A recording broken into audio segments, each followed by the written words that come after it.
हरियाणा के मुख्यमंत्री नायब सिंह सैनी ने राज्यसभा चुनाव को लेकर कांग्रेस के दावों पर तीखा हमला बोला है। सैनी ने कहा कि कांग्रेस को अपनी हार पहले से दिखाई दे रही है, इसलिए वो अपने विधायकों को हिमाचल प्रदेश भेजने जैसे कदम उठा रही है। साथ ही उन्होंने एलपीजी संकट के मुद्दे पर भी विपक्ष को घेरा।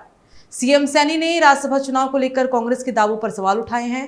उन्होंने कहा कि कांग्रेस भले ही जीत का दावा कर रही हो, लेकिन उसकी राजनीतिक गतिविधियां कुछ और ही संकेत दे रही है। सैनी के मुताबिक अगर कांग्रेस को अपनी जीत पर भरोसा होता तो उसे अपने विधायकों को दूसरे राज्य में भेजने की जरूरत नहीं पड़ती। नहीं, देखिए, ऐसे डरने का कोई विषय नहीं है, और क्योंकि उनका अपना विषय है, वो अपने तरीके से हर दल संगठन काम करता है।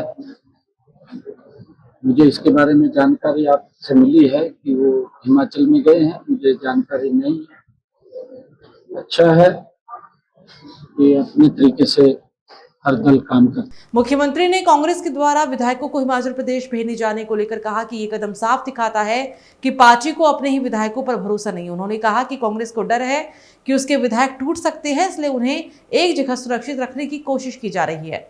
सैनी ने इसे कांग्रेस की अंदरूनी अस्थिरता और कमजोर संगठन का संकेत बताया। राज्यसभा चुनाव को लेकर सीएम सैनी ने कहा कि भारतीय जनता पार्टी पूरी तरह आश्वस्त है और पार्टी के उम्मीदवार को पर्याप्त समर्थन मिलेगा। उन्होंने कहा कि भाजपा के पास विधायकों का पूरा समर्थन है और चुनाव में किसी तरह की अनिश्चितता नहीं होगी। एलपीजी संकट के मुद्दे पर सैनी ने विपक्ष के आरोपों को खारिज किया। उन्होंने कहा कि राज्य में गैस आपूर्ति सामान्य है और सरकार लगातार स्थिति पर नजर बनाए हुए है। सीएम के अनुसार अगर कहीं स्थानीय स्तर पर कोई समस्या है तो उसे तुरंत ठीक किया जाएगा। पिछले कुछ दिनों से मिडिल ईस्ट में चल रही युद्ध जैसी परिस्थितियों के कारण घरेलू एलपीजी गैस की आपूर्ति बाधित होने की अफवाहें सोशल मीडिया के माध्यम से और अन्य माध्यमों से फैलाई जा रही हैं। मैं स्पष्ट रूप से कहना चाहता हूं कि हरियाणा में घरेलू एलपीजी, पेट्रोल और डीजल की आपूर्ति पूरी तरह सामान्य और निर्बाध है। हमने खाद्य नागरिक आपूर्ति एवं उपभोक्ता मामलों के वरिष्ठ अधिकारियों तथा ऑयल कंपनियों के प्रतिनिधियों के साथ विस्तृत बैठक भी की है। ऑयल कंपनियों ने हमें आश्वस्त किया है कि राज्य में पर्याप्त स्टॉक उपलब्ध है और गैस की आपूर्ति निरंतर प्राप्त हो रही है। सीएम ने कहा, विपक्ष जनता के मुद्दों को लेकर भ्रम फैलाने की कोशिश कर रहा है, लेकिन सरकार पारदर्शिता और जवाबदेही के साथ काम कर रही है। उन्होंने भरोसा जताया कि राज्यसभा चुनाव में भाजपा की जीत तय है और कांग्रेस के दावे सिर्फ राजनीतिक बयानबाजी तक सीमित है। तो पंजाब की भगवंत मान सरकार की स्वास्थ्य योजनाएं आम जनता के लिए जीवन रक्षक साबित हो रही है। ताजा मामला मोहाली के माणिकपुर गांव का, जहां एक महिला को मुख्यमंत्री सेहत योजना के तहत समय पर दिल का गंभीर इलाज मिला, जिससे न केवल उसकी जान बच सकी बल्कि परिवार पर आने वाले 4 लाख के आर्थिक बोझ को भी टाल दिया गया।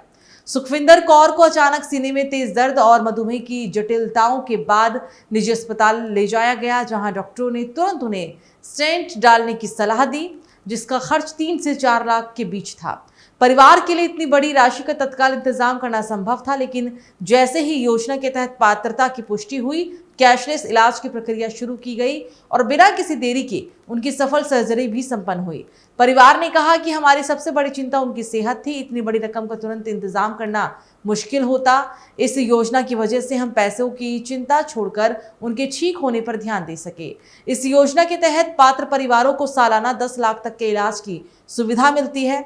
स्वास्थ्य मंत्री डॉक्टर बलबीर सिंह ने बताया कि सरकार ने बीमा कंपनी को 500 करोड़ जारी किए हैं ताकि दवाइयों का भुगतान समय पर हो और मरीजों को बिना रुकावट कैशलेस इलाज मिले।